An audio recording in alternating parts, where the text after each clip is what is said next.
மட்டுமே 1 ரூபா 2 ரூபாய் இல்லைங்க.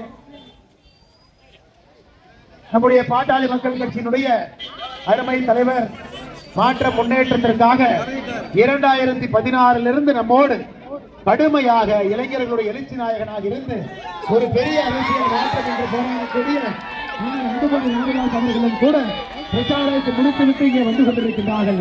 அண்ணன் அவர்களும் கூட இங்கே வந்து கொண்டிருக்கின்றார்கள்.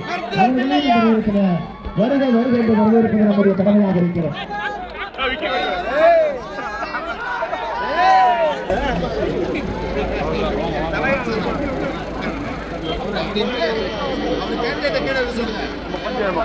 வேட்பாளர் யாரும் சொல்ல வேட்பாளர் யாரும் சொல்ல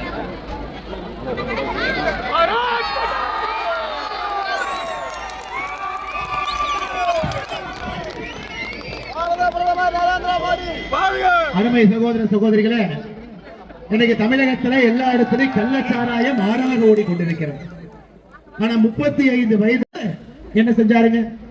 எங்கேயும் கூட இந்தியாவில பீடி பிடிக்க கூடாது, சிகரெட் வித்தாங்க அப்படின்னா 50% அட்டைப்படம் போட வேண்டும்.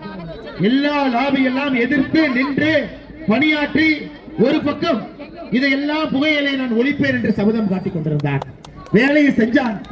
இதே மற்றொரு இடத்துல 108 ஆம்புலன்ஸ் இந்தியா முழுவதுமே கோடிக்கணக்கான மக்களுடைய உயிரை காப்பாற்றிக் கொண்டிருக்கிறது என்றால் அன்னைக்கு நம்முடைய அண்ணன் அன்புமணி ராமதாஸ் அவர்கள் கொண்டு வந்த திட்டம் இந்த 108 ஆம்புலன்ஸ். இதற்கெல்லாம் ஒரு பக்கம் போராட்டம் நடந்து கொண்டிருக்கிறது. இன்னொரு பக்கம் கள்ளச்சாராயம் தண்ணி போல ஓடிட்டு, தண்ணி போல.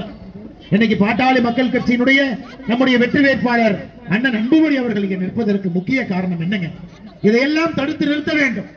ஏழை மக்களுடைய குரலாக சட்டமன்றத்திலே பாட்டாளிகளுடைய குரல் இருக்க வேண்டும். சாதாரணமான விவசாய பெருமக்களுடைய குரல் இருக்க வேண்டும். ஏழை மக்களுடைய குரல் இருக்க வேண்டும். அதனால அருமை சகோதர சகோதரிகளை கொட்டுகின்ற மழையெல்லாம் பொருட்படுத்தாமல் இங்கே நின்று கொண்டிருக்கின்றீர்கள். நீங்கள் செய்ய வேண்டியது ஒன்றே ஒன்று மட்டும்தான். எது நடந்தாலும் கூட, எப்படி நடந்தாலும் கூட, ஜூலை 10ஆம் தேதி நாம் மாம்பழம் சின்னத்திற்கு வாக்களிக்க வேண்டும். அதான் நாம் செய்ய வேண்டிய முதல் கடமை.